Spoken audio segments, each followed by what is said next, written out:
Hey, what the fuck? Am I in the right place? Alright, I guess so. Alright. What is up, you savages? We're bringing that back to the program. This is the Protect Your Neck podcast, and I am your guest host, Don Tom. It's going to sound like a little bit too much like that pervert Michael Caine in The Prestige of the great Dan Tom. You know what? Let's just call me Donnie Clifton.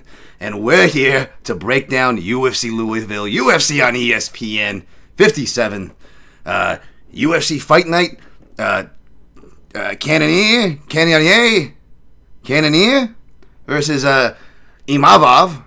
And yeah, we're gonna fucking get right to it. You guys might be wondering what the fuck is going on here. As you know, Dan Tom has a half brother. Hashtag facts, as the kids say. But what he didn't tell you is that he's a lot fucking cooler. He used to be on MMA betting Twitter a lot fucking longer. And he's a lot fucking stronger, alright? And he's got a winning attitude that's going to come to the show because, let's be honest, you guys need a break from Dan Tom. Dan Tom needs a break too, but let's be honest, you guys need a break more. So he gave me some notes here, don't worry. Substitute teacher. Got some notes just with the mostesses. Still going to tell you, a couple notes from Dan Tom here or there, but this is my show today. To be honest, I didn't even know Dan Tom was still doing the show until like a few weeks ago. Somebody, where I'm from, of course, he is half brothers from the East, and I'm not talking about the mythical East, you racist fucks. I'm talking about the Beast Coast, baby. Well, technically the show is going to be going. Yeah, we still kind of count you. You still got some friendlies there, Kentucky. Shout out, true UK fan. But listen here, I didn't even know this show was still going on, to be honest. Maybe I'm a bad family member, but it was about a few weeks ago. It was brought to my attention because I was walking and somebody fucking slapped me, right? Going to the fucking bagel store. And somebody slapped me and I said, what the fuck was that for? And they say, that's for picking Jonathan Martinez over Aldo, you fuck. And I was like, whoa, you Bostonian, easy. Coming up here in Strong Island like that. I said, oh, I know what this is. Yep, my dumbass half-brother's still at it, isn't he? Fucking picking against Jose Aldo. What a fucking dumbass. Anyways, you may hear me go from Boston to Strong Island. A little bit like Babe Ruth, I started off like a pitcher in Boston, and I ended up whoa, I'm not a catcher. I ended up big, swinging, wood. In Strong Island, all right? Maybe not the Bronx, right, for the Yankees, but you get it, the same deal. So mind your P's and Q's. We're actually going to make this a faster episode because there won't be any bitching and complaining. I just got the recap written. We're going to keep it fucking simple. What's up, people in the chat? I'm going to try to introduce you. What the fuck is going on? Chronic Combat Conversations. Wait, is he doing a weed podcast now? What a fucking idiot. Anyways, Dan Tom time. Not Dan Tom time, sorry. Sorry, guys. It's, Dan Tom needed a break this week. And you got Donnie Clifton in the house. Alright, James Kendrick, let's go. I'm excited to see Dan hammer that line mover and jerk. Jerk and lose it? What? I don't even know what you guys are talking about. I'll try to get to this chat thing soon enough. But listen, we're here to give fucking winners. We're going to get rid of the loser energy. That being said, because, Dan Tom talked about it before, so I guess we're keeping that same energy. So he says, to be honest, I think he's just doing it because I'm at the fucking helm this week, but we've lowered the unit sizes. We're going to get to that. Let us blow through this recap, which is UFC 302. Surprise, surprise, his ass lost. Minus 4.89 units. What a loser. We got 7-5 overall in picks written down here. 0-2 in straight plays. 1-0 for T. Is that testosterone? Because he ain't chalked up in that. Oh, for totals. That makes more sense. I was going to say 0-4 round flyers. 1-5 round robins. And 0-1 long shot parlays. Listen, MMA is easy money. I don't know what you guys are talking about. You're going to find out real quick. Me and Dan Tom are real different, all right? Donnie Clifton here.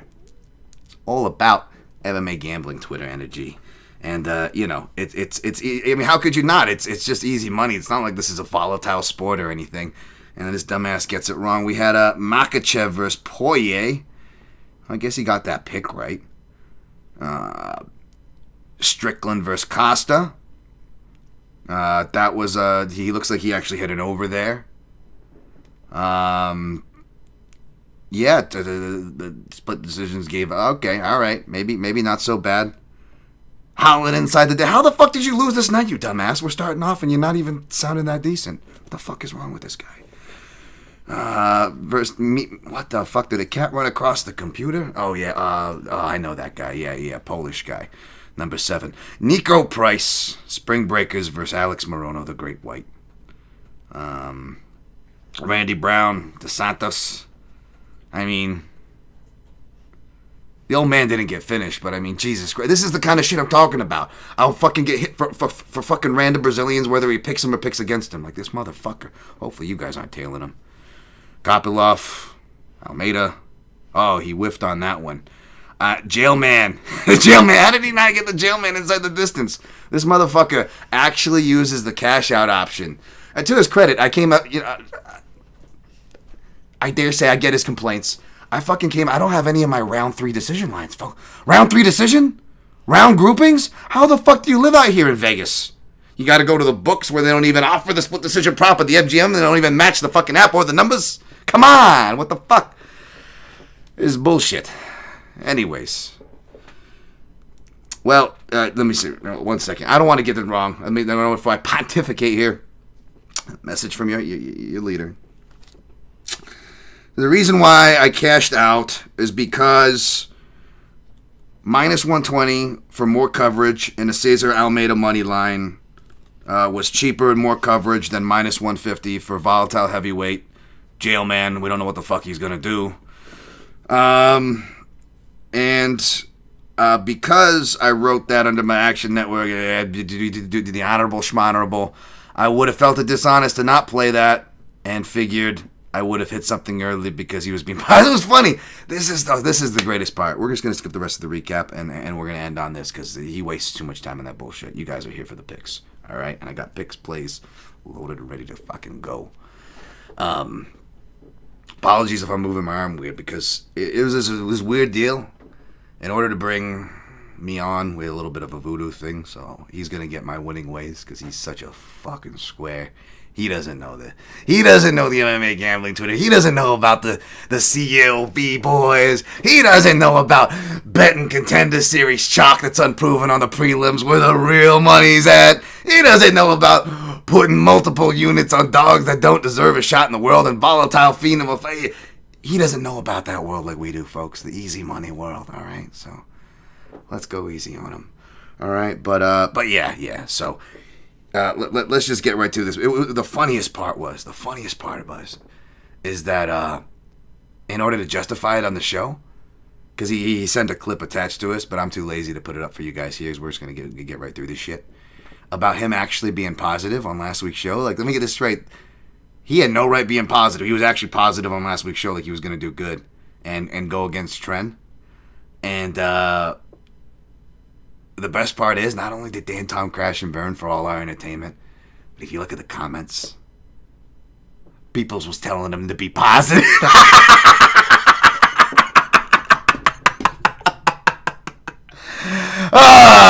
Hey, kids in Gaza, be positive. You ever think of that? I don't know if you tried that before. Maybe you should be positive. That was fucking great. Oh my God. God is real, and he's fucking with Dan. I love it. I am going to go back to church for this, folks. I swear, Mother of Mary. We're going back. All right. We're also going back to our winning ways here. Unlike our boy, which, by the way, if you see me react kind of funny, I think, I don't have a broken arm, but we think Dan has a broken arm. I know. The guy gets food poisoning, then he gets the flu within 1 week, and then he gets this eye flare-up on his eyes that he always gets from stress. And within a week and a half, a fourth strike, he dumbassed like he did with his shoulder, his ankle, contusions, and all this shit that he doesn't realize. Because I'll give him credit. I make fun of my half-brother, but he complains a lot. I make fun of him. He's a tough motherfucker. But yeah, this isn't like his Thailand broken finger where he can just fly and ignore it and not go to the doctors. He's actually got to go to the doctor. Something's clicking in his forearm right now. I know, because Like, this guy doesn't have it hard enough. And now he's got one hand, which sucks because I blew him off. I'm like, motherfucker, I came down here for a 1 week podcast. That's it.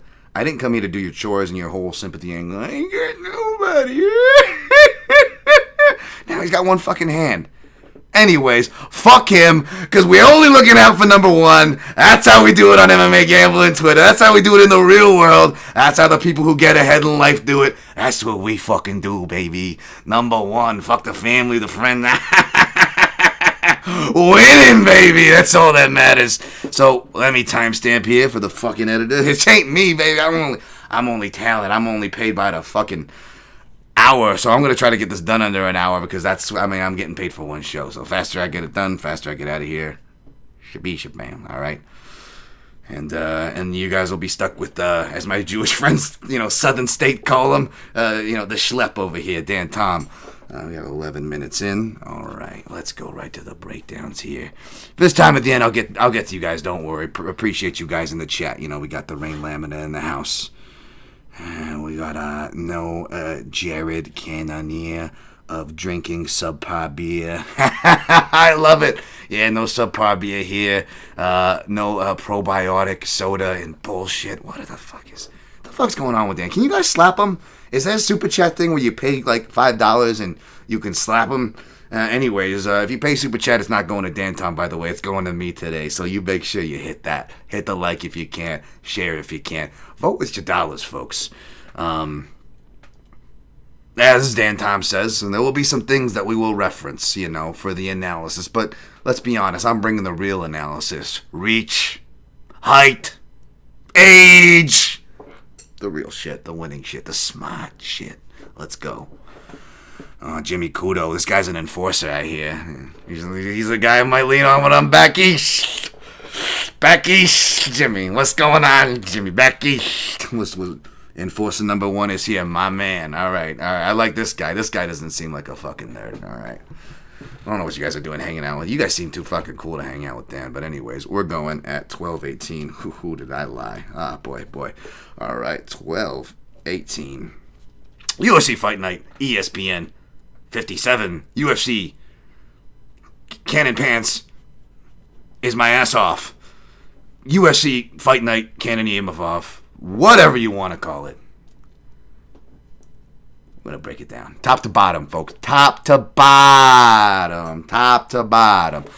All right, because of the busted wrist and the clicky arm here, he's been a little slow to write. Yeah, write faster, motherfucker.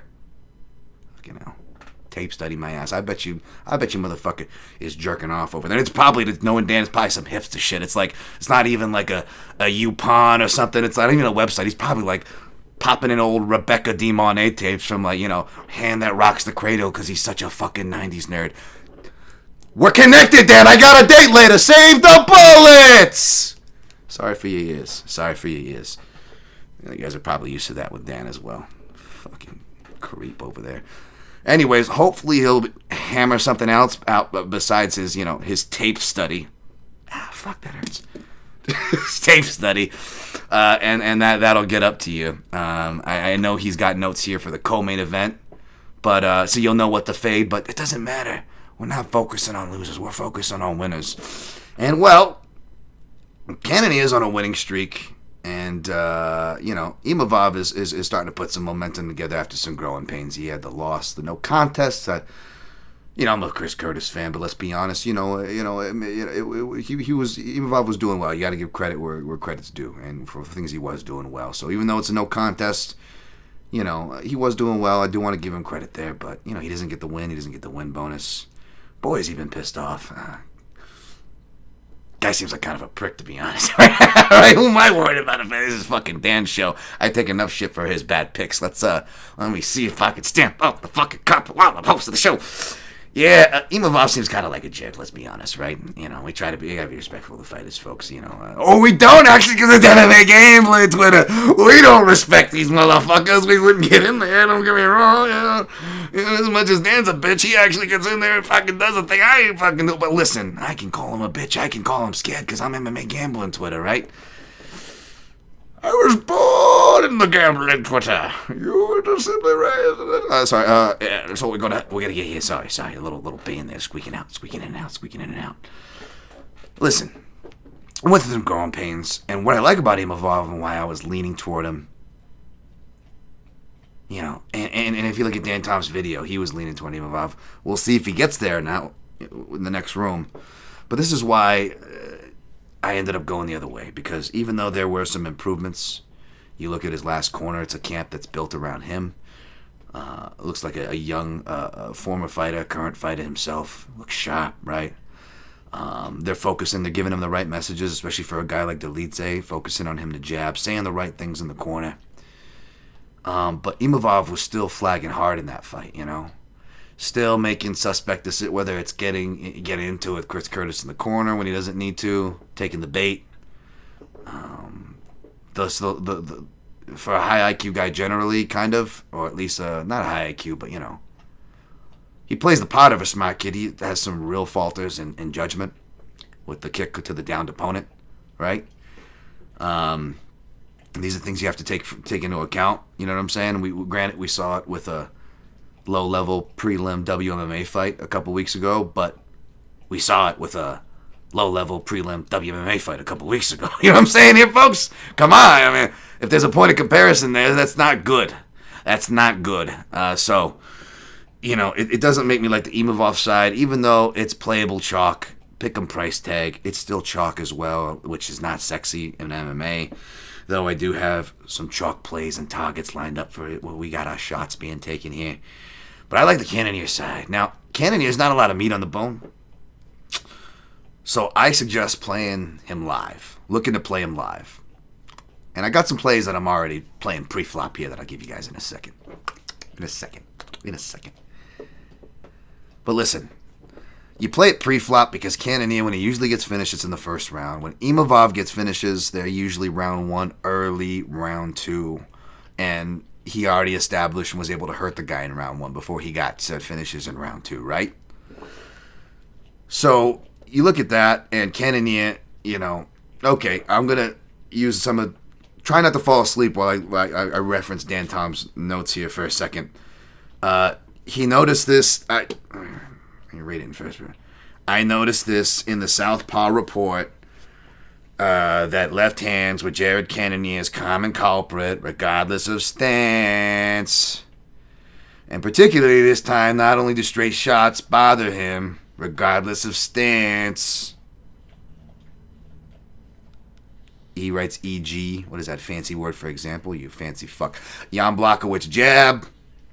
What else has he got here? He's got the left uppercuts from Reyes, who we'll talk about. I got some southpaw notes. Don't fall asleep on me. And, it's the left hand. It's the straights. And Dan says that it looks like Cannonier, especially with double jab feints, really prone to that right hand over the top. We didn't see Strickland commit to it many times, but when he did, he was hitting and having his best moments against Cannonier. Cannonier, on the other hand, will have leg and calf kicks because of said lead hand and left-handed threats from Is My Ass Off Imavov. All right. So there's that for anybody that didn't fall asleep. But basically, you know, as far as, you know, Cannonier being live is, you know, for live betting after round 1 is if those things are really effective, as the analysis points out, and if there is a finish, it's probably going to happen early on either side, which if it is the Cannonier side, then you missed the fucking boat. And the plays I'm about to give you pre-flop sadly won't help either. So maybe we lay a little bit Cannonier pre-flop if we get a you know, not that there's a lot of meat on the bone, but at least a plus number, let's just say. All right, let's just say. But let's just say we wait, or regardless if we wait or play pre-flop, or we buy into the Imavov side and we just keep this live option to buy out, because again, this kind of applies for all angles of the degenerate betting approach, or just betting approach in general, where if Cannonier doesn't get iced, you know, he can get finishes early, but a lot of his finishes come in round 2. Remember the last Cannonier finish I actually did cash on, or Dan Tom did cash on, round 2 against Brunson? Yeah. And you notice he does it then too. So there are some things that, in Dan Tom's credit, we align. And I think that if we look at the line live and be a smart better, unlike Dan, I think we can profit here. I think maybe at the very least we can get 2-1 if Cannonier, even if Cannonier has a bad round, which in this scenario we want to hope for, because we know that Imavov has a suspect gas tank and he can't help himself but going for the finish. And if he doesn't, as we've seen before, not just suspect gas tanks, but when he doesn't get that finish early, he really does himself in and can almost give away a fight. I mean, we had a majority decision. And to be honest, when I went back to that Dolidze-Imavov fight, like, he let those rounds go way too close. I wouldn't have been surprised if it was a split decision, which I know people go crazy for. Don't throw it at me, folks. Hey, throw it at Dan Tom. But yeah, so, that could happen, so that could happen there. But Imavov is durable enough, athletic enough, knows how to play safe enough, where he can survive. Whereas Cannonier came on like a wrecking machine. And maybe he does get a finish here. Maybe it's late.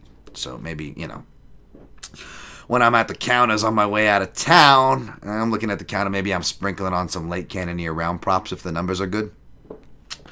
Because here's what I'm doing with Dan Tom. So he's limited in the bankroll for the show, but I'm kind of limiting him at the counter.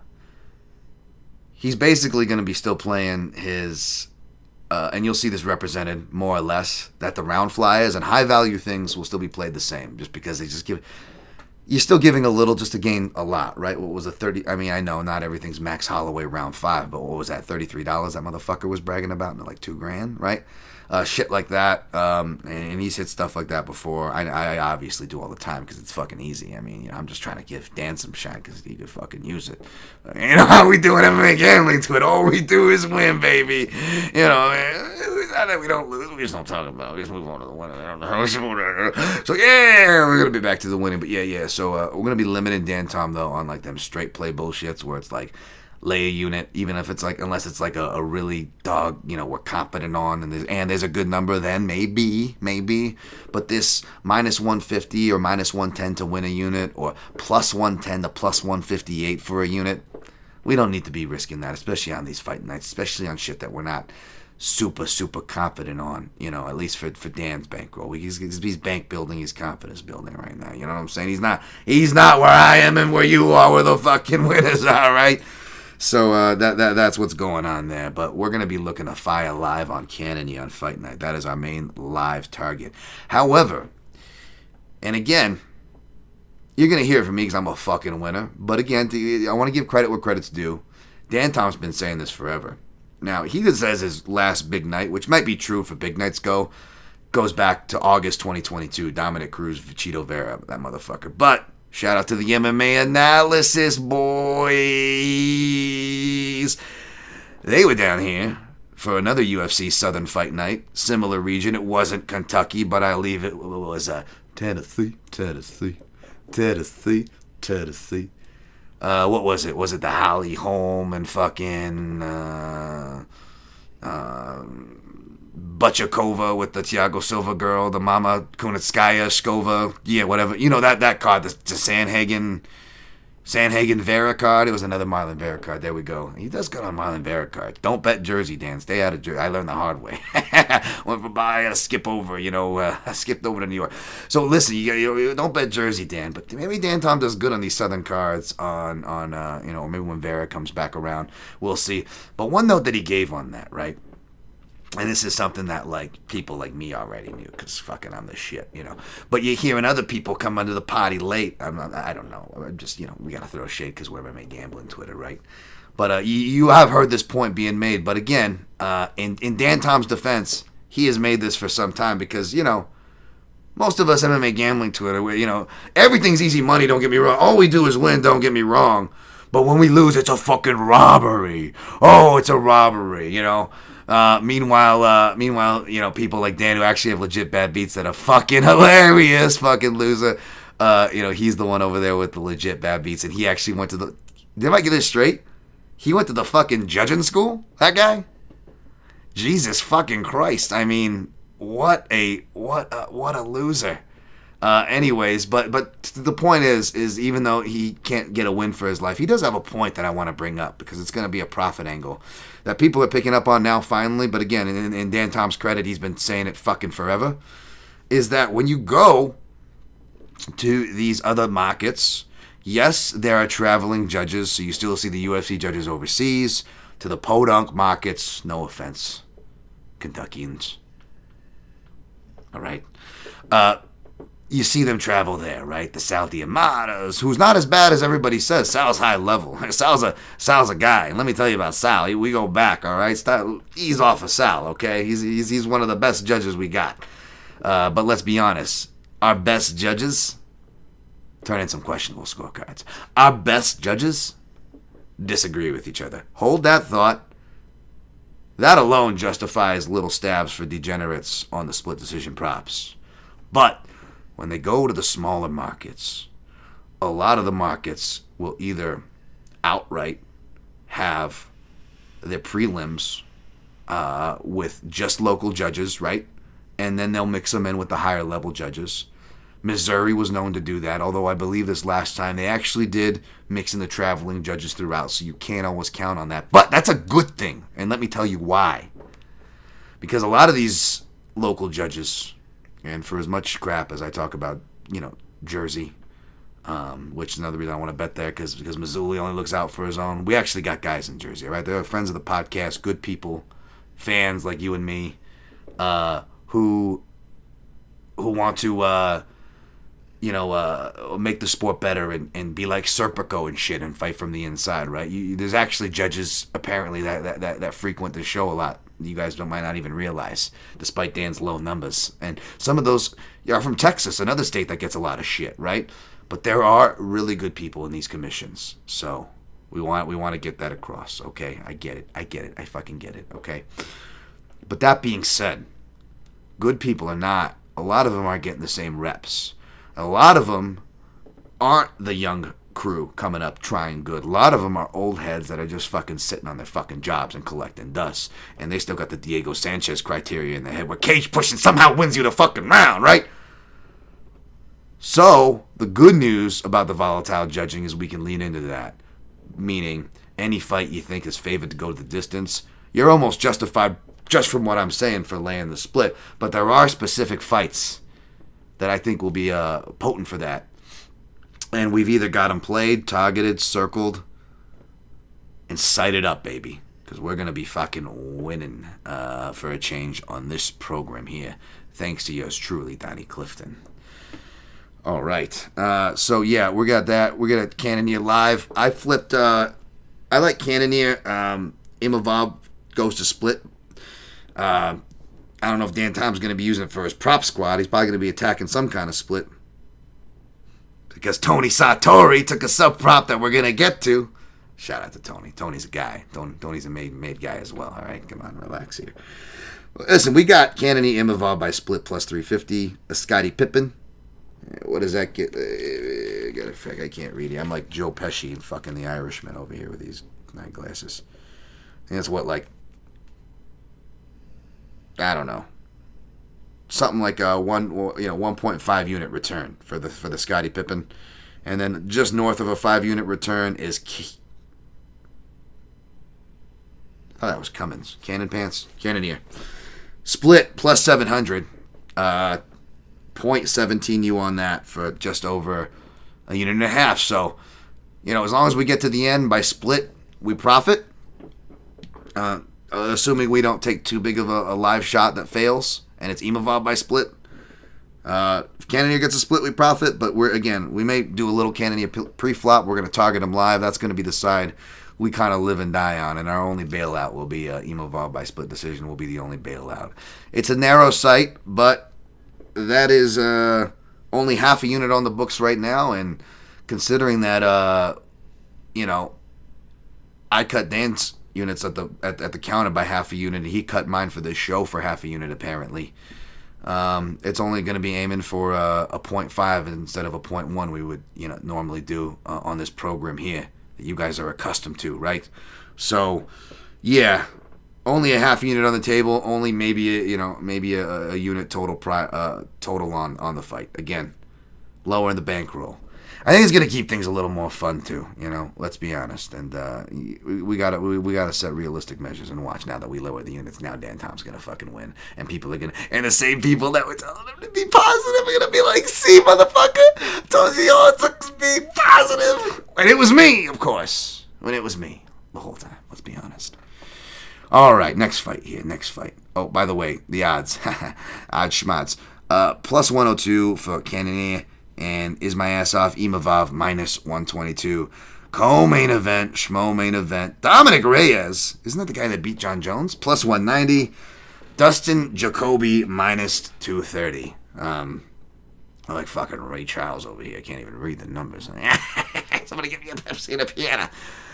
All right. Wait. Don, please, no racial slurs. I didn't read racial slurs. All right.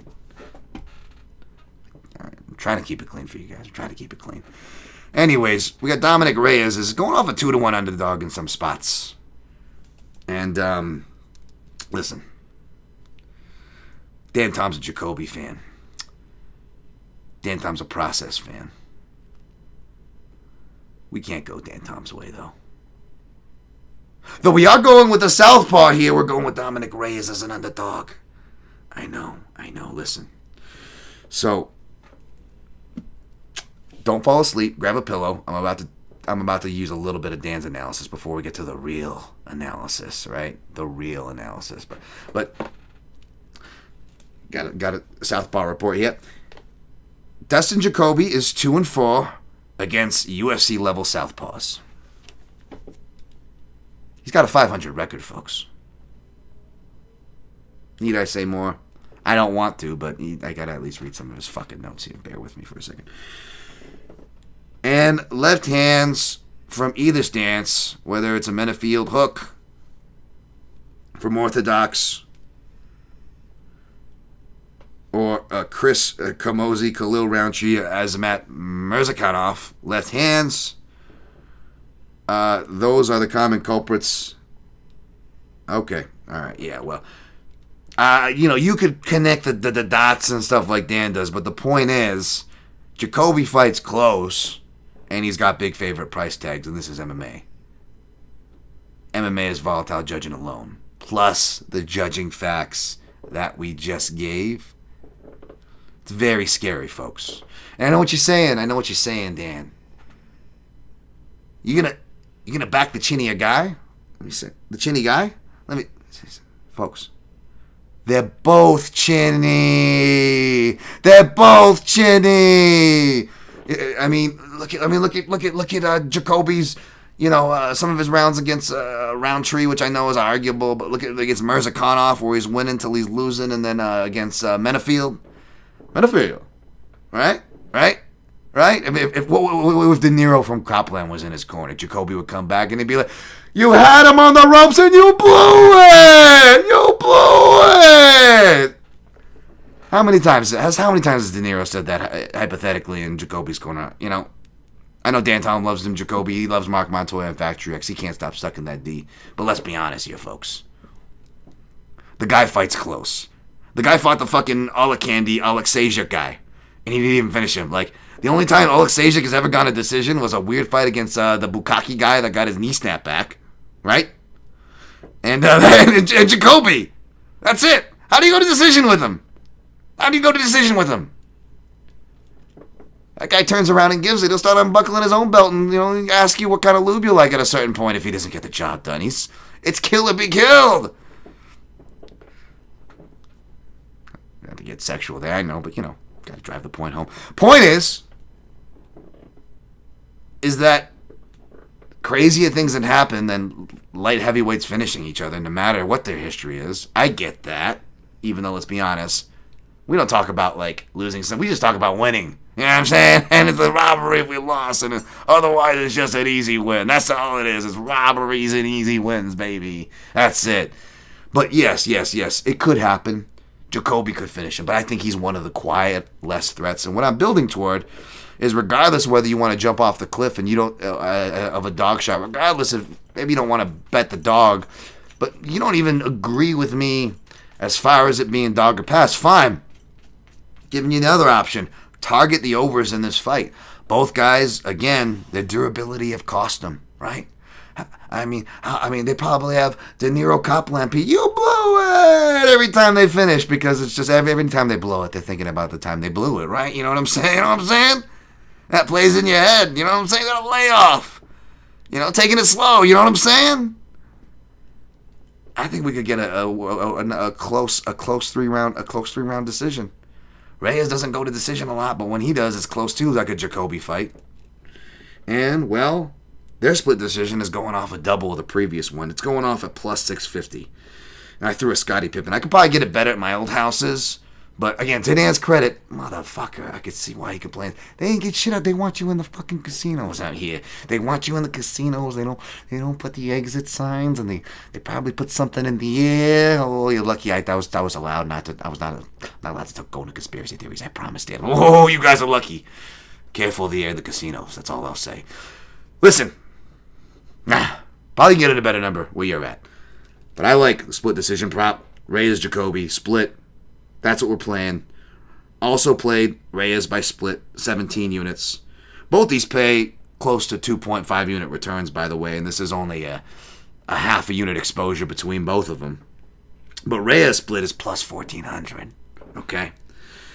And where did the other half unit to go to make a whole unit of exposure on this fight? Well, the other half unit went on Reyes at plus 200.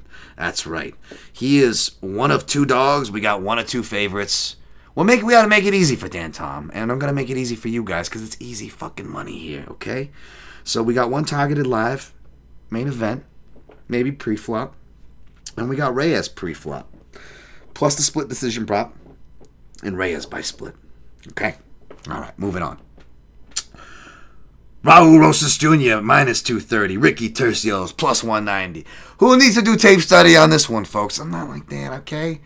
All right, I'm not doing. He's got to study because he's got OCD and he's writing about the fights and he fucking lives in his own personal. That ain't my bag, baby. We looking out for number one. We don't do tape study. All I see is a guy who looks like Jake Paul and a guy that looks like Jake Paul with a broccoli cut. Sure, he might have a messed up lows with the Jay Leno chin, but that looks like a winner to me, folks. That looks like a guy who is hip with it. Whereas Turcios, I don't know what he's gonna do. He's gonna fucking sell me in on an ayahuasca trip in New Mexico or some shit. I don't fucking know. Narrative Nation, folks. I'm going with the real analysis, right? Age, by the way, Dominic Reyes, 34. How old is Jacoby? 36. Where the fuck else are you going to get that analysis, folks? Come on. And you want to talk real stats? Fuck Dan Southpaw Report. How about this, guys? How about this? It's going to blow your mind in combat sports, right? Where the young eat the young and shit. But like, young eat the old, right? But it's going to blow your mind. But there are stats out there that tell you that the younger fighter wins more often than not. I know. I'm sharing. I should be charging you for this. I should be charging you just to look at what hits my Bet MMA tips before it beholds my long CLV schlong on the weekly basis. Right? Yeah, betting boys, fist bumps. Yeah, right. All right. So, going off of that great analysis, we're going to do some great smart bets. Not fucking little, Dan probably he probably got hard over there off the plus 1400s and shit, But here's where he jumps off. Parlays, baby. That's where the money is. Everybody knows it's not a sucker bet.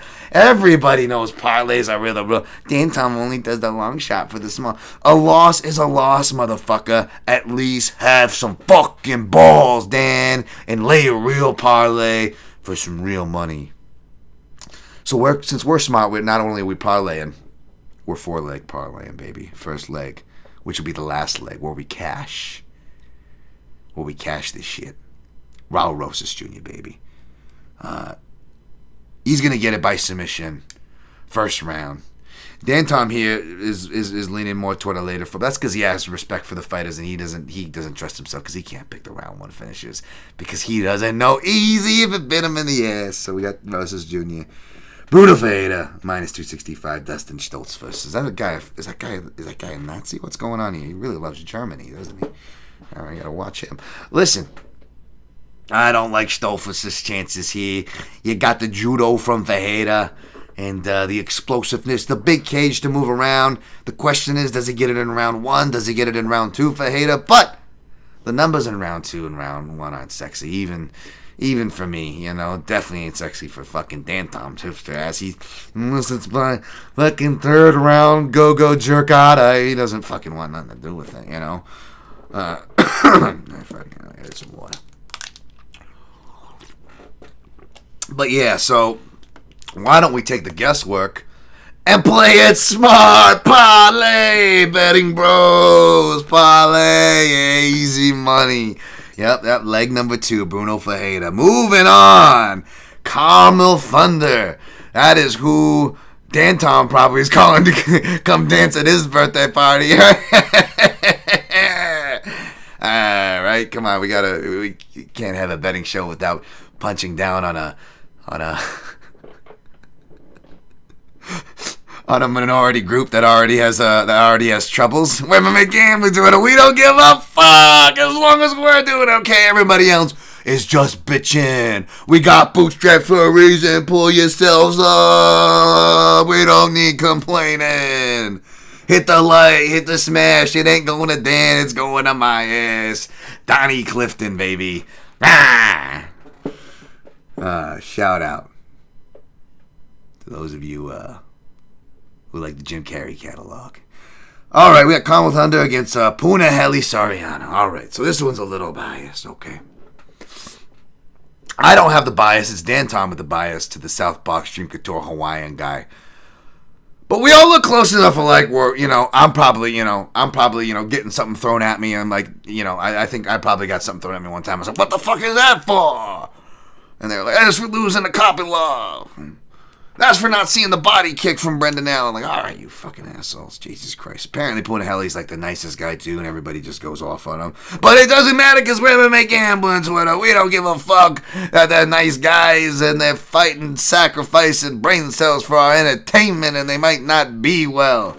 Who cares about human beings? It's about easy money, motherfuckers. That's all we care about. That being said, you really can't trust either of these guys. It doesn't really matter a pick. MMA gambling Twitter, of course, we're probably going to be, betting on this heavy either way because it's just one of those fights. But honestly, I don't even think we're doing that, folks. We come on. I know you guys. We're not doing that with this one. That being said, I could see a lot of people on Baeza. Probably per bias, probably going to have a Punahele Soriano pick. But this is not a fight that neither I or the great Dan Tom, not the great Dan Tom, like the fucking pedophile Michael Caine in that Nolan film, right? That opens with Michael Caine doing the perverted magic trick to the kid. Oh, well, I'm going to make my penis disappear and then reappear again. If you're lucky, this trick will last for about 15 seconds. Why is Michael Caine a pederast? Didn't you guys see that fucking the director's cut of Cider House Rules? I didn't really like the director's Cider House Rules. They cut out my love scene with Haley Joel Osment. Sorry, you gotta. I'm working on my Michael Caine. I'm trying to get it like Dan Tom's. What is Dan Tom's note? The key to a Michael Caine, like if you're doing him as Alfred in The Dark Knight, is you gotta sound like you're coming in every sentence. Oh, my master, why? Anyways, we're moving on here. But he's not the great Dan Tom. It's Dan Tom, all right? Don't get it confused with that other perverted shit just because he's a creep, okay? I get it. Donnie Clifton. All right, we're moving on. Punahele Soriano, no play. Stay away, motherfucker. That's just one of those days. Julian Marquez, friend of the show, minus 135. Zachary Reese. Luke Rockhold light. I thought he was a southpaw. This guy lists himself as a switch. But, that could be something else. Isn't that what the kids say? Maybe what does that mean? He's dominant and submissive? I don't know. Either way. I think he's submissive for this fight, though, is my point, folks. Because I got Marquez here. That's right, baby. I got the Cuban Missile Crisis, the hairy-chested, sexy caveman motherfucker Marquez himself. Smarter than he looks, smarter than he seems. Remember Dan Tom calling those submission props? That's what I was alluding to with Tony Sartori. Stealing the submission prop from my boy there. Just kidding, Tony Sartori's a guy. He didn't steal nothing. Dan Tom's just too slow. It's your fault, Dan. Don't complain. It's your fault. You're the one that's got to do all the content pieces, get stuck on the main and co-main event. Fucking easy pickings for us, though, right? Anyways, without tipping the hand, we got Marquez by submission here.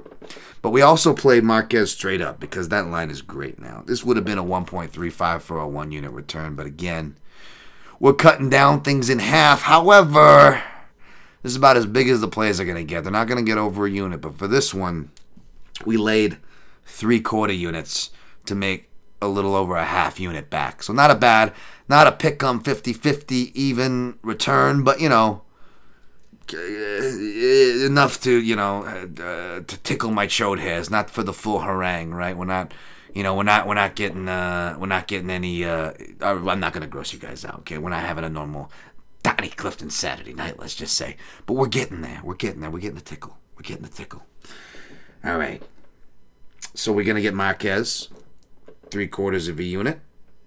However, we're also gonna look to play him by sub. It's not written on the sheet here. But I'm seeing it go off at plus 400.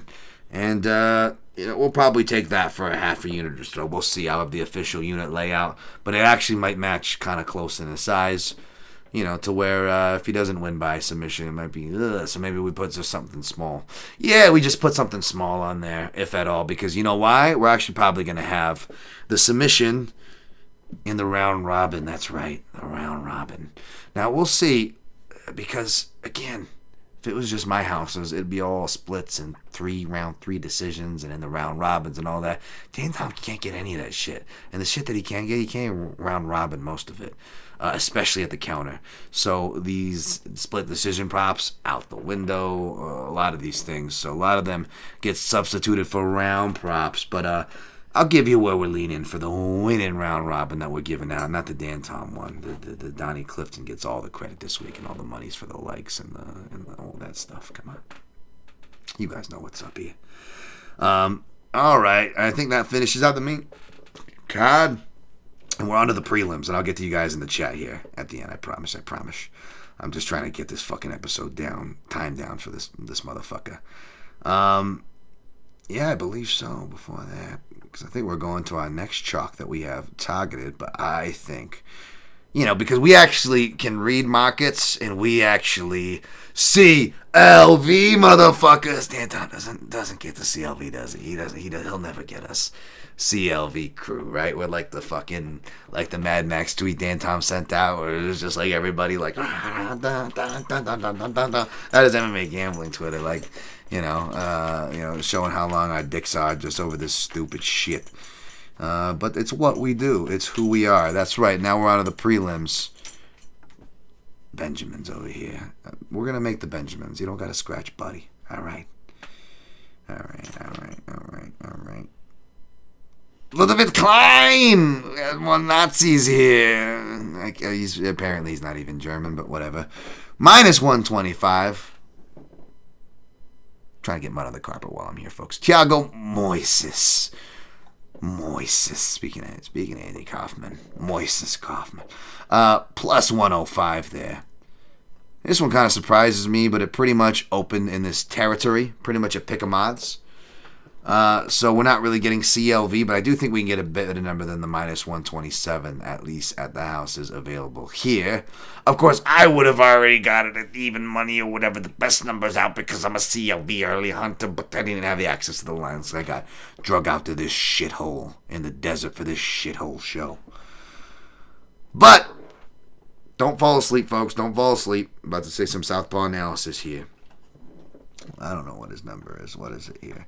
But Dan Tom says, and apparently he said this a bunch. This is another one of the things that Dan Tom says a bunch, and regardless of result or if he's smart enough to put the money on the right part of it, which, spoiler alert, he's not. Of course he's not. It's fucking Dan Tom. But he's been right about this motherfucker, which is Moises has been allergic to southpaw since, he fought, what's his fucking name on the regionals? Robert Watley, right? And that's not even a UFC level guy, right? So not counting Robert Watley, he is 0-1, to Beneil Dariush.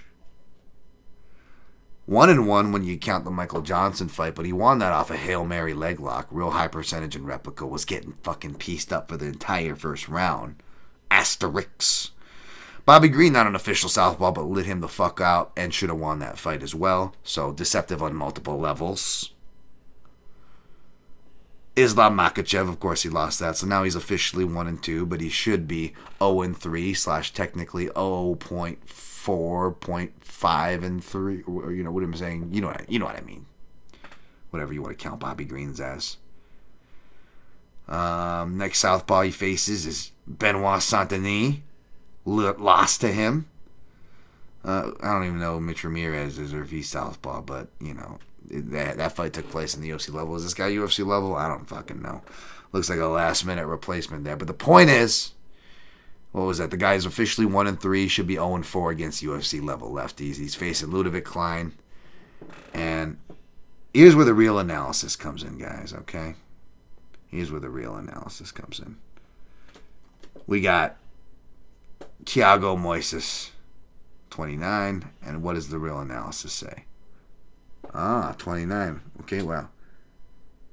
222. This is where the real analysis. It's not tape study, folks. Oh, what the fuck?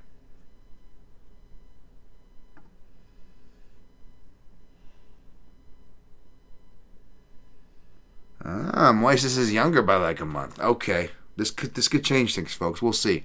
We'll see if it's meant to be. We'll let the line movement decide it, folks. But I'm looking to put a half unit, which would be a full unit, or a 1.35 in this case. But not even going to go Marquez. Just a half unit there. Maybe the 7.5, actually. Maybe we do match. If we're doing that for Marquez for a similar price, we do it for Klein.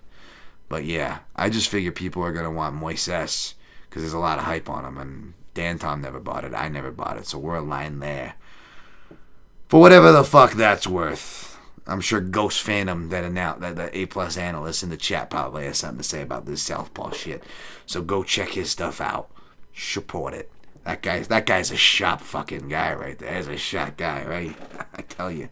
He makes it in like the colorful pictures so I can understand, and everybody else from MMA Gambling. We can just breaks it down nice and simple for us. Not that technical bullshit that Dan does. All right, next fight. Oh, Brad Katona, I can't tell how I'm going to talk. You think that fight fucking sound annoying. Oh, Brad Katona, it's minus 625. Jesse Butler, plus 455. Easy.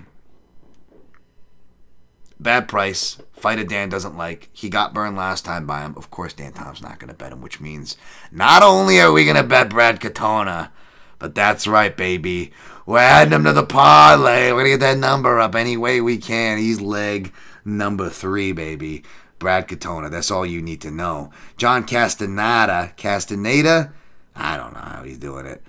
Missed him at dog money. I felt like he would have been worth a dog shot. He's an underrated guy. He's probably going to be the pick here, but it's too close. No foreseeable edge. A pass, unless you're seeing something that I'm not. Hit me up, you know what I'm saying? We'll go split it half and half. We'll split the winnings, you know what I'm saying? But yeah. I don't know about that otherwise. Was thinking about this guy as a dog. We'll see. I like that plus 220. That's CLV the other way, but, he's an older guy, and he doesn't look as athletic and explosive as Taylor-Lapilus, who's your favorite at minus 270, come back on Stamann plus 220.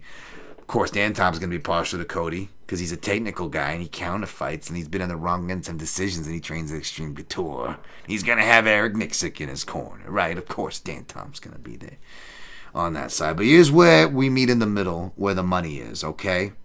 Because I'm going to go with the more athletic guy, you know what I'm saying? He's probably younger, fresher face. Let's go Lapilus, right?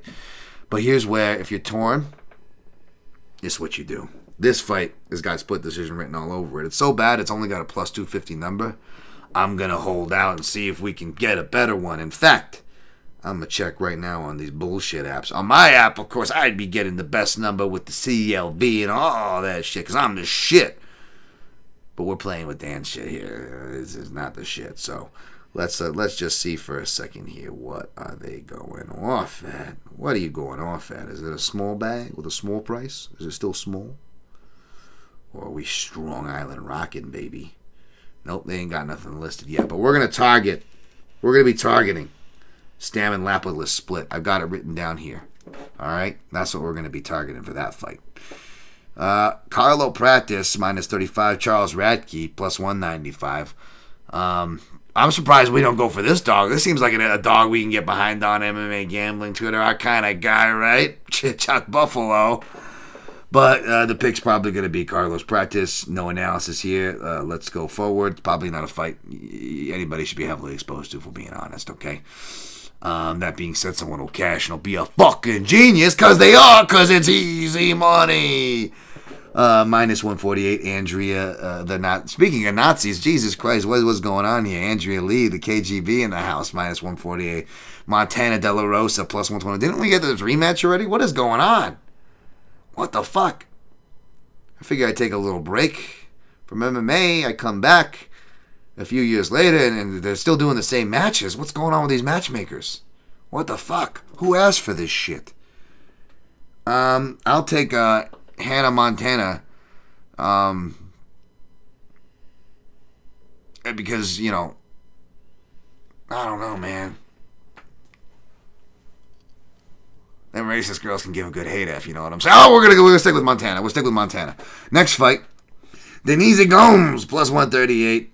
Eduardo Moura, minus 162. I don't know, but I'm gonna lead toward Gomes because it's a WMMA undercard fight, and this is a low-level one. The dogs are always live, and the favorites are always live to give it away, even if they're winning. So, give me the dog in Toutmaster. We'll see where the fights go for at Dan Tom MMA. I'll see if I dust off my old Twitter account for you folks. I'll see what the reviews are for this, but this is a rare one-time thing, folks, so don't get used to me. We got Punjab. Am I not to say that? Wait. Dan, no racial slurs on the pod. I know. All right. Puja Tomar, plus 130. Rayanne Dos Santos, minus 280. I don't know. We'll go with fucking Rayanne because she sounds like a fucking Chucky doll. Let's see what's left of the fucking card. Did we miss anything? Probably not. Not important. It doesn't look like it. How the fuck did we do on time here? 57. Holy shit. Looks like we're getting under an hour, folks. We'll see how long you fucks keep me here. I'll do a recap here in a second. Let's go to the chat, and then we'll recap everything else here. We got ET time, Enforcer number 2, bonus watching. They still got Ultimate Fighter still going on? What the fuck? Jesus Christ. What the fuck is wrong with this sport? What's wrong with you people? Jin Karasu. Oh, this is great. Reppin' Bang Tao merch. Yeah. Well, we're soaking up the sun. We got the sun's out, guns out. You know how it is. We don't got that weak fucking low T energy here. Donnie, that's right, baby. B. Watson. B. Watson is the man. Bert, that's old school. Degenerate Dane, this card is hot garbage. Risen 1 KSW Glory. That's right, it is. John Atlas. Whoa. Who's this cool cat? Donnie Clifton, motherfuckers. Bringing some wins, and we're giving Dan Tom a fucking break. Boy, does that fucking sad sack needed. Motherfucker barely has a working arm right now. Having to pin a pen in there like he's fucking Bob Dole because he can't move the wrist. It's just stuck there. It's great. And why he'll probably be extra late. Rain Lamina, the great white hope. We are all into that, yo. Of course, dog. Come on. Dan Tom's always talking about his 3% Portuguese. Like, motherfucker, you're 30% Italian, you dumb John Atlas sounds like Ray Longo's nephew. Ray Longo, that's right. Here's the thing. Next time you watch Die Hard, picture Ray Longo. He sounds just like Bruce Willis. I shit you not. And then it's even funnier when you picture Ray Longo and like a dirty wife beater running around.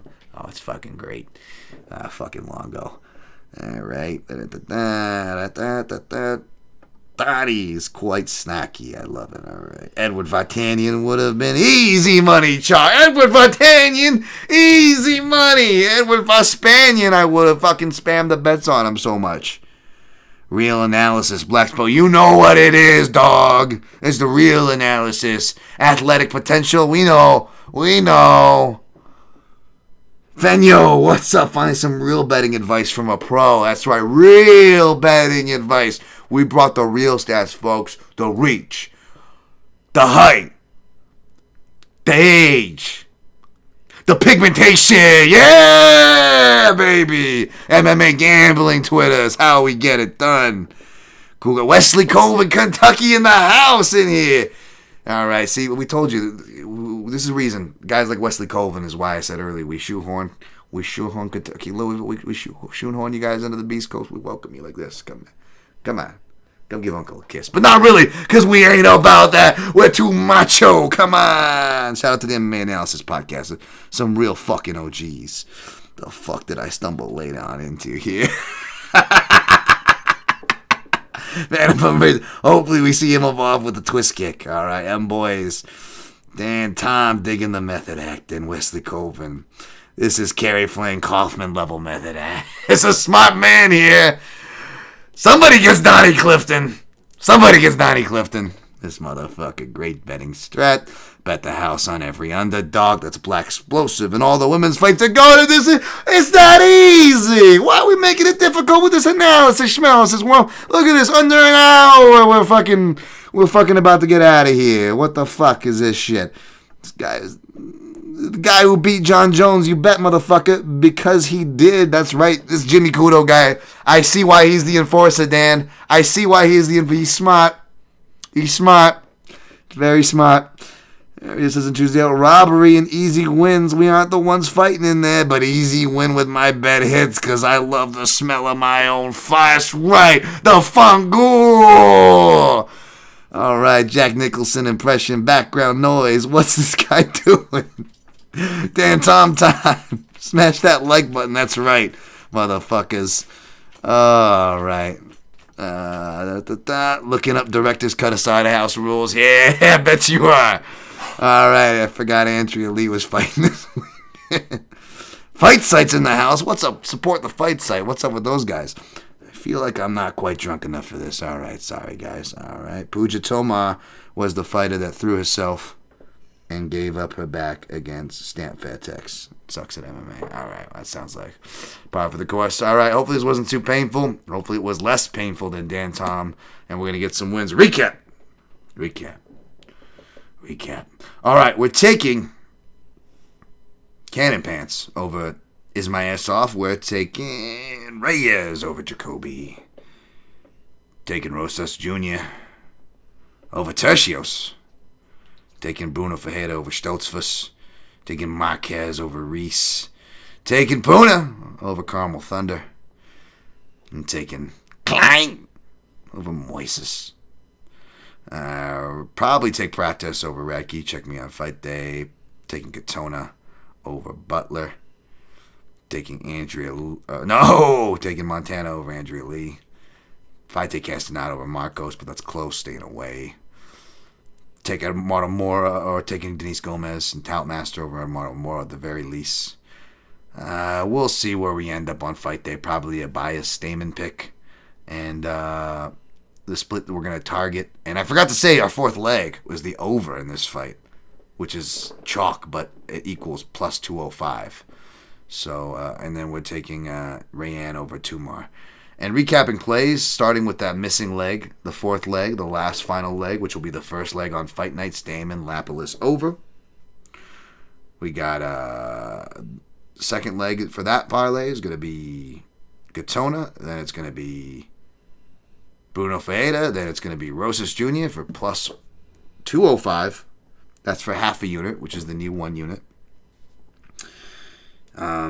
And they're only going to go down for a half unit as is, so they're going to only help half as much if Dan Tom does win, but we're going to get him some winning traction tonight, this weekend.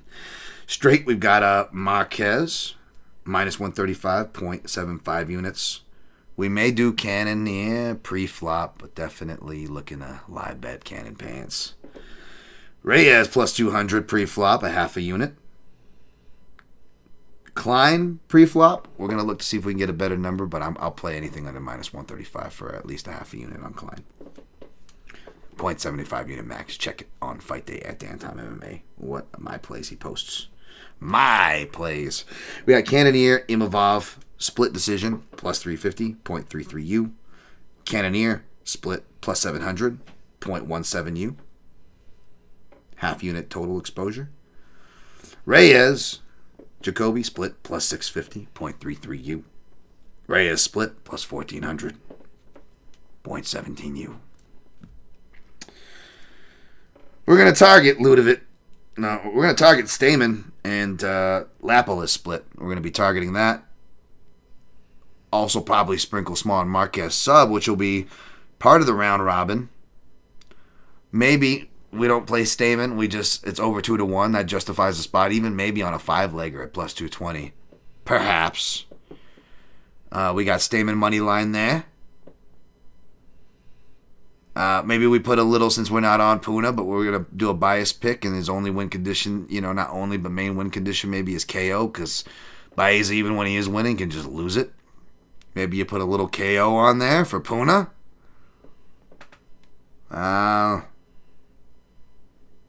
Puna, Marquez sub, Stamann money line. What the fuck else was we thinking's in there? Nothing Ferreira, nothing Rosas Jr, maybe not. Yeah, maybe like a Dominic Reyes KO in case he gets it done early for a 4th. Something like that. Check me on fight day. Anyways, we went over the hour, but still way shorter. And that fucking degenerate loser keeps you guys. But we're going to get him back on track. Gave him a break. Apologies for the weirdness. Hopefully you guys liked it. Hopefully you guys take these plays. Go to the bank. Put your kids' college funds on there. We're going to cash the bets. Hit the like button. Super cash on your winnings. Tip the show. Because they're going to your boy, Donnie Clifton. All right? Get your panties out of the bunch. Get back on your fucking winning ways. Pull yourselves up by your bootstraps. Make it easy money. And always protect your neck.